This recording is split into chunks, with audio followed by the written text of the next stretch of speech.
Welcome to the Best Little Town Podcast, your go-to source for everything happening in the town of Bedford's local government. Whether it's new initiatives or important decisions shaping our town's future, you'll hear it right here. This podcast is dedicated to keeping our residents informed and engaged.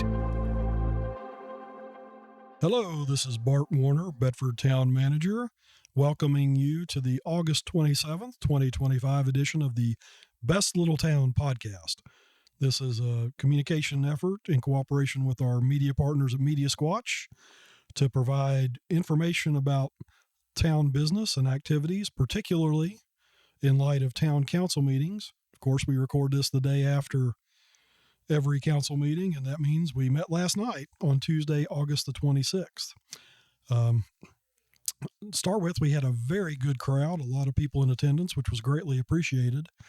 We start every meeting with the Pledge of Allegiance to the flag, and just talking to Mayor Stanley this morning about this, there was such a crowd, and the people participated in the pledge with such fervor that there was kind of a reverb within the council chamber that was really touching. And CG said he had meant to mention that last night, but in the course of all the business that we discussed, which we'll get to momentarily, kind of got past him. But again, in their council comments, all the members mentioned how much they appreciate when people show up. But again, that the Pledge of Allegiance last night in particular, where everybody was there of one accord, was a rather moving moment. So we thank folks for coming and allowing us to experience that. Jumping into the agenda, Councilman Dave Foster had an out-of-town obligation last night, but had requested to attend by remote means. I would say Zoom. I don't know if that's copyrighted, but either way, he participated remotely. Council has to approve that activity, and based on Dave's medical reasons, he had a family issue down in Florida, they did unanimously approve his attendance by virtual means. Jumping into the agenda again, the minutes from the previous meeting were approved. In my report last night, I had a few things to mention, beginning with the fact that we have been experiencing several problems and issues with the municipal building, particularly the air conditioning and electrical systems. Many components related to these issues are original to the structure, which has been continuously operated for over 55 years. In our efforts to prolong their function, we are now encountering difficulties such as discontinued and obsolete parts. This is leading us to consider significant renovation activity. We are in the process of assessing contingencies and their related costs. And as a result of those discussions, I did ask council to add a discussion item to the new business agenda later in the meeting to go into further detail. Also reported that the repair work on the drainage issue on Railroad Avenue has commenced, is scheduled to continue for a period of 7 days, although we had reports from our contractor that they're making very good progress, have identified the source of the issue, in particular the collapsed pipe, and are kind of a little bit ahead of schedule, but we don't want to get too excited until it's actually finished. The primary adverse effect is on the private parking within the vicinity of 620 Railroad Avenue. So the residents of the apartments there, we apologize for the inconvenience and appreciate your patience.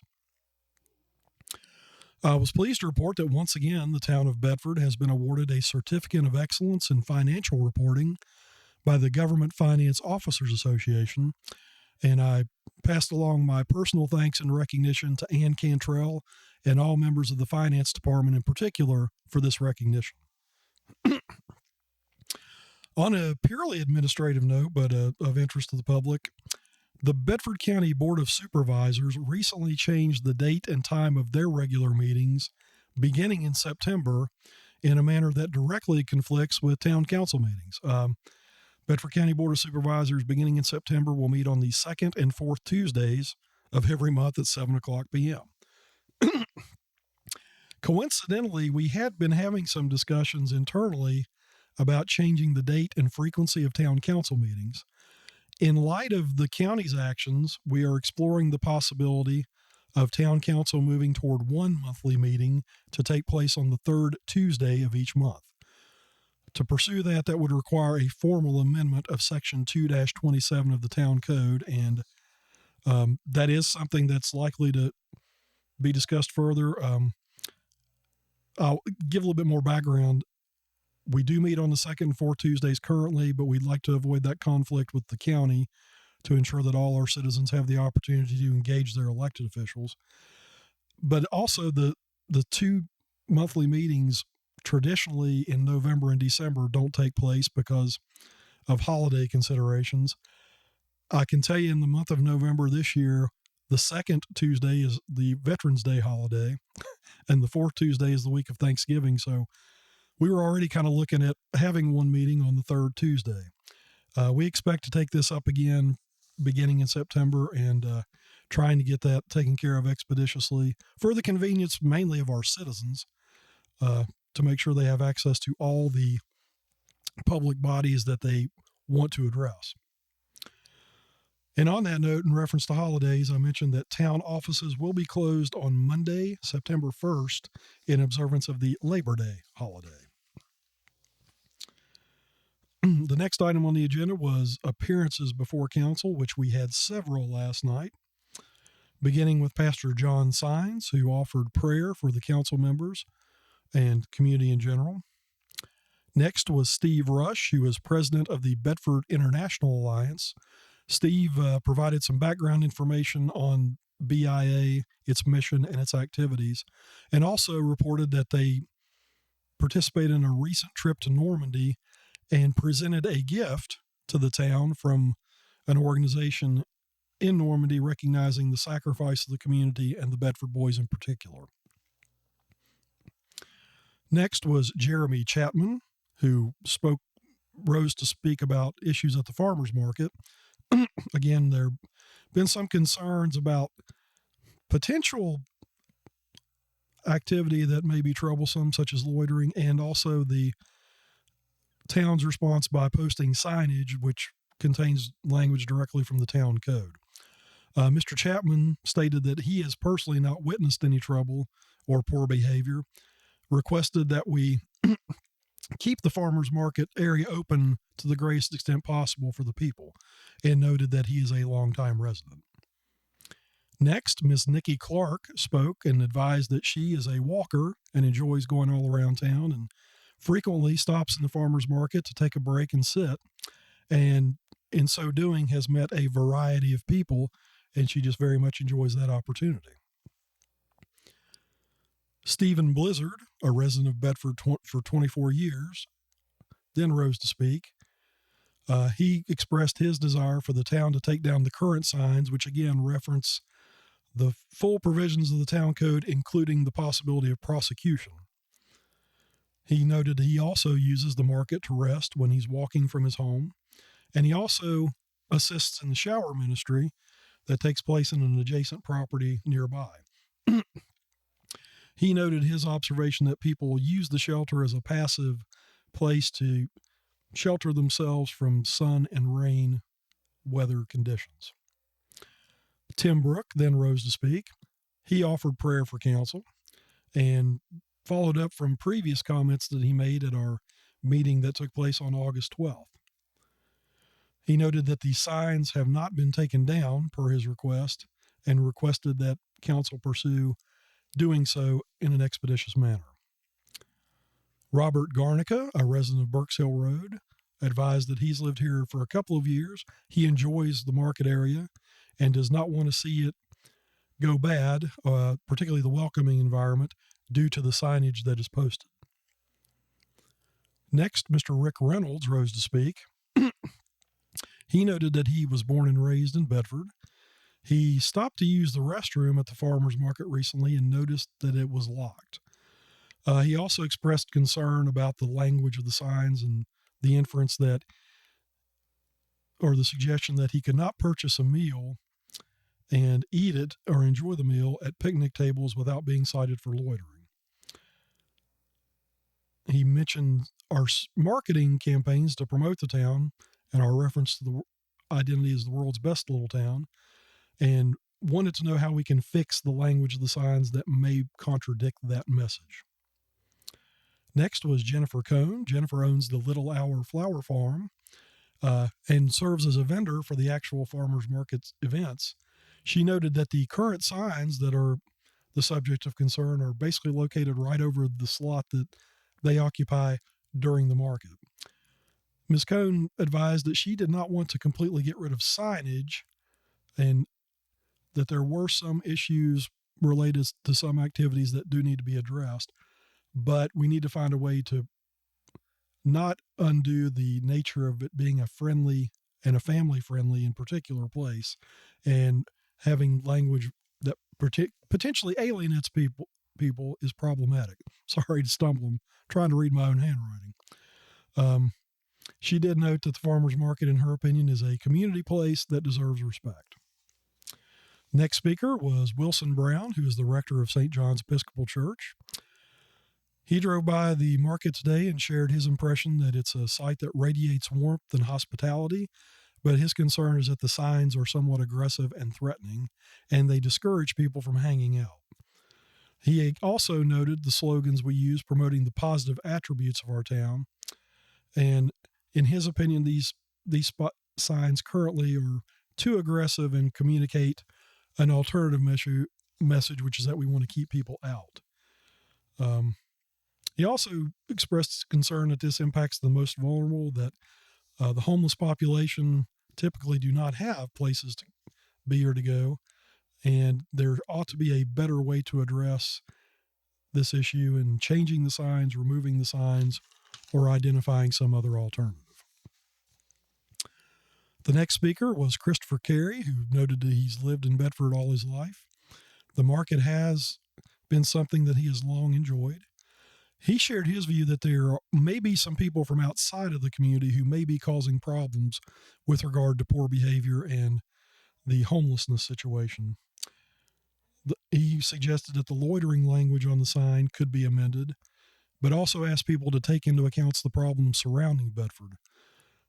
Oftentimes, the problems with poor behavior are the result of people coming here from outside, not local residents. He noted that we do need to keep a standard in terms of behavioral expectations and code requirements, but suggested that we find a way to change the language on the signs in a way that makes sense. Next speaker was Herman Evans, who basically advised that he is at the market every day. He volunteers at the warming shelter and in Christian ministries. He shared his view that most people he encounters just want to sit and eat at the tables at the market. He has not personally observed any criminal activity, and he noted that we are blessed that we don't have the problems of other places. He also requested that we make a change to the language of the sign. The next speaker under appearances before council was Winston Burks. Mr. Burks noted that he has been a resident of Bedford for 37 years. He had not had a lot of contact with the homeless population until he started volunteering recently at the warming shelter. He shared his experience and his family's experience of sleeping and spending time overnight with homeless people, and shared his observation that it's not a dangerous crowd. He encouraged empathy, noting that the lives of these people are hard and that shooing them away does not make the problem go away, but in fact makes things a little bit harder when they are already hard for these individuals. And with that, the appearances before council section of the agenda was complete. We then moved forward with council comments. Councilman Jay Ippolito thanked everyone in attendance, and particularly all the speakers during the appearances before council, and noted that council has certainly heard what was said last night.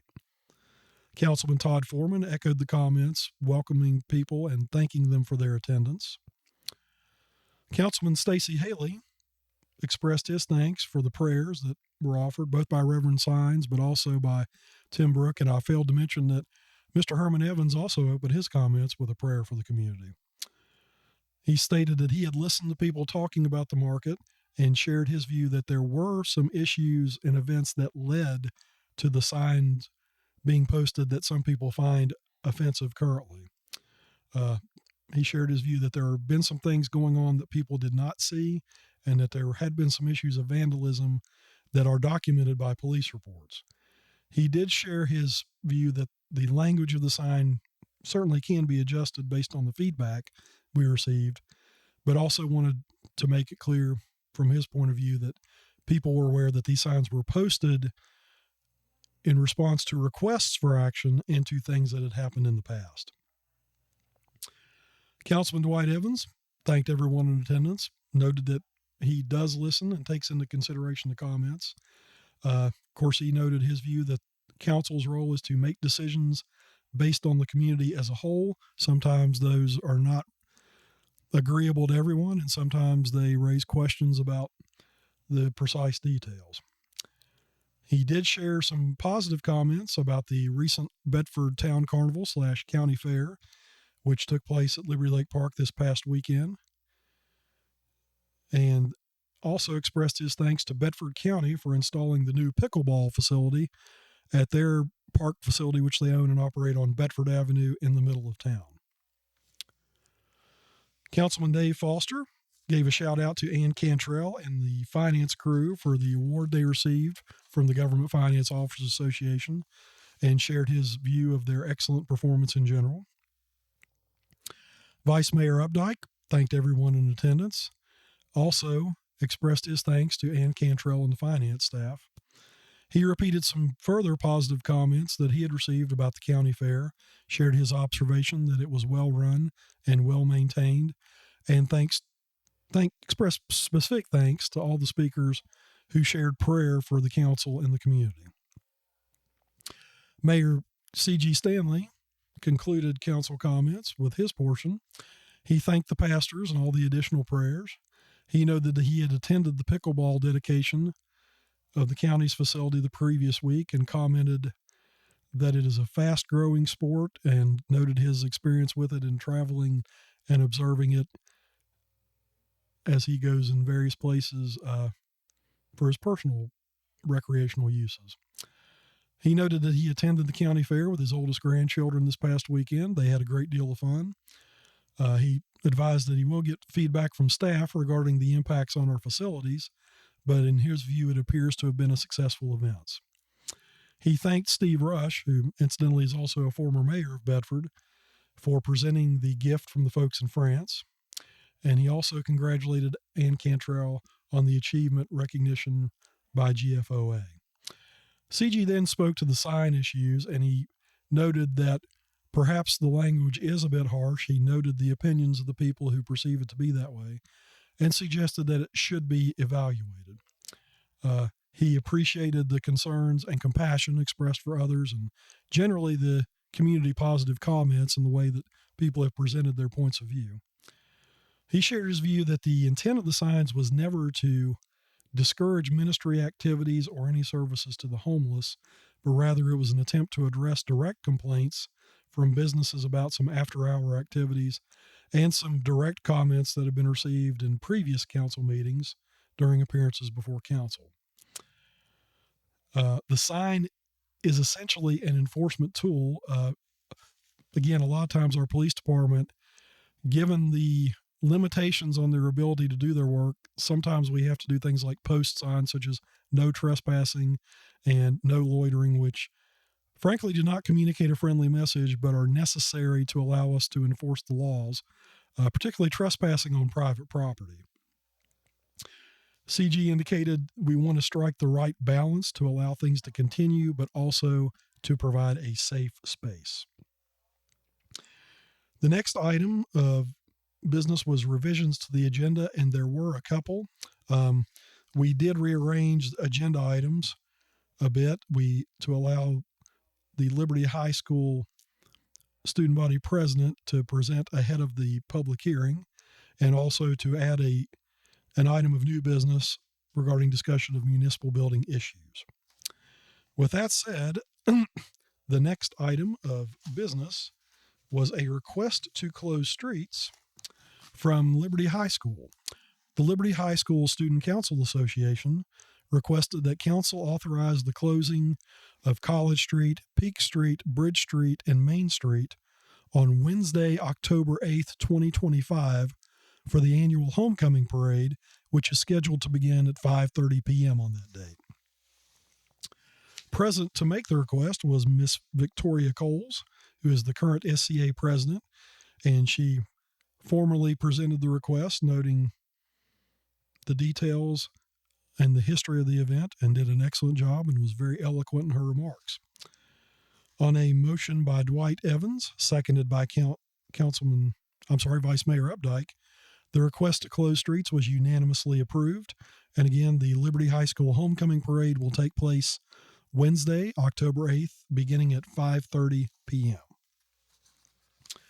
The next item of business on the agenda was a public hearing dealing with the electric rate tariff proposal that has been formulated by a third-party consultant, staff, and council, and has been published.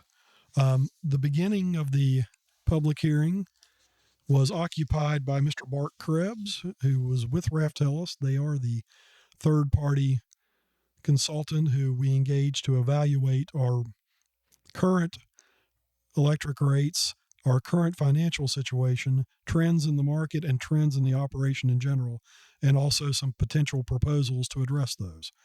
Mr. Krebs gave a presentation as part of the hearing, which provided a great deal of information.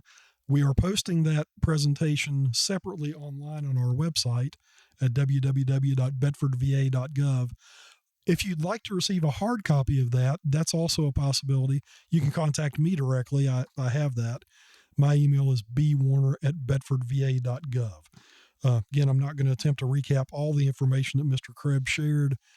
We would encourage you, if you were not present and did not watch the live stream, to either go back and watch the video on YouTube or to obtain that information directly from the website now or a written copy from our staff. The next speaker in the public hearing was Nancy Layton, who identified herself as a resident of Peak Street. She shared her observation that we have seen a number of increases in customer electric costs over the last few years. She appreciated the facts of the study, but stated that it does not help her personal bottom line, and also noted that the price cost adjustment every 6 months is also a burden for town electric rate taxpayers. She also noted that on the rare occasion that the PCA actually decreases, that those decreases are exceptionally small and rare. The next speaker was Tim Brook, who is a resident of Randolph Street. He thanked John Wagner for the job he performs in keeping the power on, and shared his opinion that if Mr. Wagner thinks he needs an increase in rates, then he should be given the tools to get the job done. The next speaker was Mr. Rick Reynolds, a resident of Southgate Drive. He asked Mayor Stanley about his previous experience as an employee with the town electric department. Mr. CG advised that he had worked for a couple of years for the town before he went off to serve in the Air Force in his younger days. Mr. Reynolds also noted that he has seen several contractors driving around town doing some work, and his understanding was that this was work that was being done on behalf of the electric department. John Wagner was able to interject and noted that there are several communication companies doing work in town in an effort to expand their services that are available to consumers, most notably Comcast and Zytel. Some of these companies, we know who they are by name, and we can share that information if people have questions about certain contractors, but these people are being engaged by those companies, and they are being paid by those companies, not the town. In fact, the infrastructure that they are installing is specific to the services that those companies are providing, and they are not town contractors. Wait just a moment as the train goes by, because it's distracting me. Our next speaker was Tim Black, who's a resident of Mountain Avenue.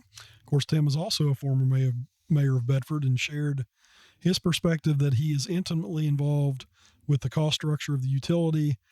He was glad to have an independent assessment of this situation by Raftellus. Shared his view that we're basically facing a nationwide issue driving the cost of electricity upwards. He suggested that we post the presentation by Raftelis so people would be able to look at it on the website. He also encouraged council to seek ways to minimize such a big hit. Part of the presentation indicated an average increase of 17% for residential customers in their costs. Mr. Black noted that a lot of people will struggle with that and suggested that there ought to be a way to break the increases up into two parts, perhaps recovering 60 to 75% of the cost up front and then seeing what those impacts are, which would give people time to better adjust. Tim acknowledged that he knows that we have used cash to delay this as long as we could, and he thinks that all citizens would appreciate any effort to ease the impact on individual bills. Our next speaker, unfortunately, I did not understand her last name, but I think her name is Ann, who's a resident of Clearview Road, expressed her view that she understands that this is a national problem and in particular a state problem due to the growth of data centers.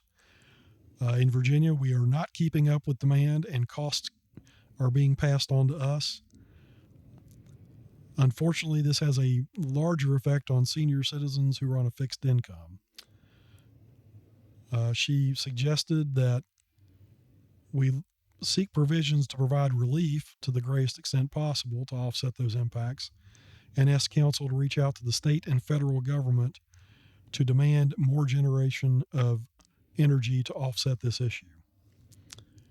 The next speaker was Mary Reynolds, who shared her opinion that the consultant report was okay, but asked the town to go beyond what the consultants have said, suggested that we reduce our funding of capital costs and seek new ways to address things. Also suggested that we dive further into our cash reserves to offset the impact. The 17.2% increase presented by the consultant, she said she understood, but that implementing that all at once would have a significant impact, particularly on our unsheltered community. The last speaker during the public hearing was Mr. David Thomas, who was a resident of, well, Dave didn't give his address, and I know where Dave lives, but it's just gone right out of my head, so I apologize. Mr. Thomas shared his view that the electric department has done an excellent job of restoring service on the occasions when we have outages. If we have to undertake this rate increase, he did want to make sure to commend the efforts of the electric department. And he shared his view that we have been cheaper in terms of our rates than any of the other utilities around us.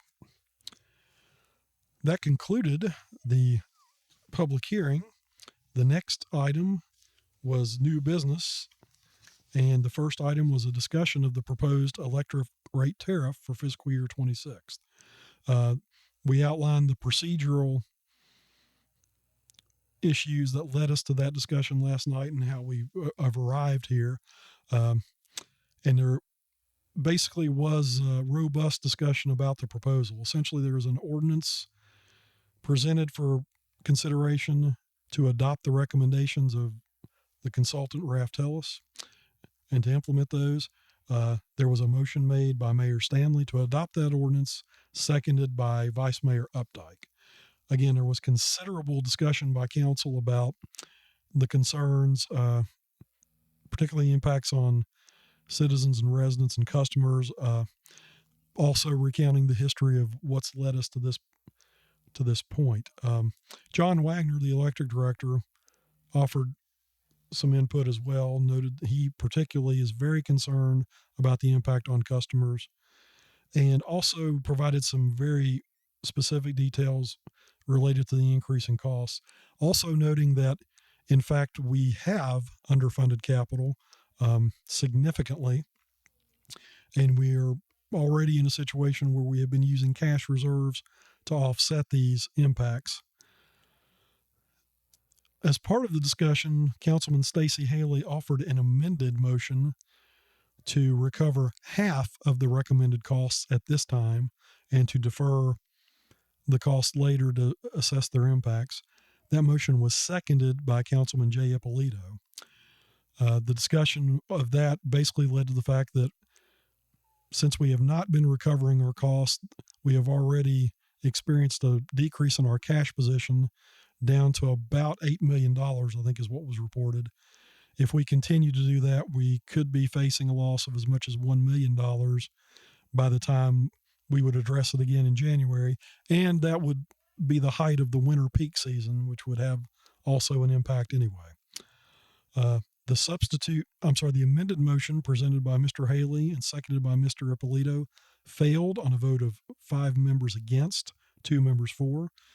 Voting against the amended motion were Councilman Evans, Councilman Foreman, Councilman Foster, Mayor Stanley, and Vice Mayor Updike. Voting for the amended motion were Councilman Haley and Councilman Ippolito. Discussion then centered back on the original motion, which was to consider adoption of the ordinance as presented. Again, after much discussion, I would encourage people to watch the video and expressions of regret and concern. That motion was approved by a vote of 5 members in favor, 2 members against. Councilman Evans, Councilman Foreman, Councilman Foster, Mayor Stanley, and Vice Mayor Updike voted for the motion. Councilman Haley and Councilman Ippolito voted against. The next item of discussion related to a Vietnam Veterans Memorial, which is being installed on the grounds of the Bedford County Courthouse, with a dedication ceremony scheduled to take place on Saturday, November 22nd. In anticipation of that event and installation of the memorial itself, members of the Vietnam Veterans Memorial Board have been inquiring about the possibility of changes to the site, including elimination of on-street parking spaces in front of the location of the memorial. Mr. Doug Berry spoke on behalf of the board and indicated that basically there are currently 2 parking spaces that are located directly in front of the location of the memorial, which would block it from view. And he requested some relief of that. Councilman Todd Foreman made a motion to allow modification to the parking in that area to either eliminate 1 space or to provide enough space to provide a direct line of sight to the memorial. That motion was seconded by Councilman Stacey Haley and was unanimously approved. The last item of new business was the added item discussion of the municipal building. As I had reported to council previously, we have kind of been nursing along our systems in a building that was built in 1968. In particular, the air conditioning system, which was state of the art 57 years ago, has had problems coming up for at least the last 10 to 15 years. And we've noted that within the last 8 years, we have spent $900,000 on parts and repairs just to keep the existing system going. We recently had a situation where we had a main breaker trip, and that affected 3 other breakers in our old system that required us to close the municipal building on the Friday before last. This outage occurred at 9:30 in the morning, and we did not recover our systems till 3:30 p.m. We do have a proposal to install a temporary fix that would cost about $250,000 and is warranted for 1 to 3 years. But given the amount of money that we've thrown at this situation already, we suggested that that only buys us a few more years, and we'd likely be spending that amount of money again in addition to the $900,000 that we've already spent. So we asked for council's consensus to proceed with an alternative that unfortunately would include the issuance of a line of credit. Currently in the general fund, the town pays debt service of about $212,000 a year.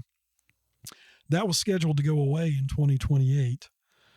But given the need to perform this work at the municipal building, we're exploring the possibility of borrowing up to $2.5 million, which would keep that debt service payment at its current level, but unfortunately for a period of 20 years. So I'm particularly frustrated by that because I was excited about the idea of being debt-free in the general fund for at least a year or two, if not longer. But given the impacts on the systems in the municipal building, it's affecting operations and also costing more money that we have to address. So as part of that effort, we will be looking at the air conditioning systems as well as the electric system, the windows, which were original to the building and not terribly efficient, and also the potential relocation of some heat-sensitive IT equipment, and even the possibility of maybe an expansion of the building to address some of the space concerns expressed by the police department. Again, we've identified the fact that for the current level of debt service, we could borrow about $2.5 million. So we're going to have to do some cost engineering and budgeting to see how we can address all those needs separately. But the main consideration at this point is the air conditioning system. Council did provide us with the authority to go ahead and pursue those discussions, and we will be presenting more information as we go forward. Final item of business was a closed session to discuss town-owned property outside town limits in the Peaks Magisterial District of Bedford County. We'll tell you that's been an ongoing issue. There's been some questions about ownership of property adjacent to the Stoney Creek Reservoir, which is owned and operated by the Bedford Regional Water Authority. We have been in discussions with the Water Authority to resolve those issues. And particularly, there's been some basic ownership questions as well as some questions about deed restrictions. And we've been talking back and forth with the members of the Water Authority Board, and there was further discussion of that in closed session last night. Council came out of closed session and did not take any further action other than to adjourn the meeting until 6:00 p.m. on Tuesday, September 9th, at which time we will have a work session dealing with the proposed downtown strategic plan. Again, thank you very much for your time and attention and listening to this podcast. We also always appreciate the input and the understanding of our citizens, and we certainly appreciate the level of civil discourse that takes place here and the mutual respect that we see amongst citizens and that which is displayed towards council and staff.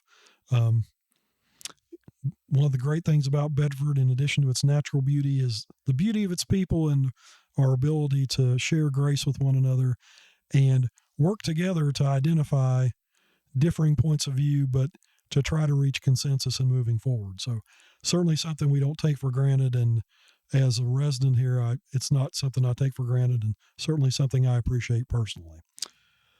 So until next time, I plan to join you again on this podcast, God willing, on Wednesday, September 10th, to provide details of the September 9th meeting.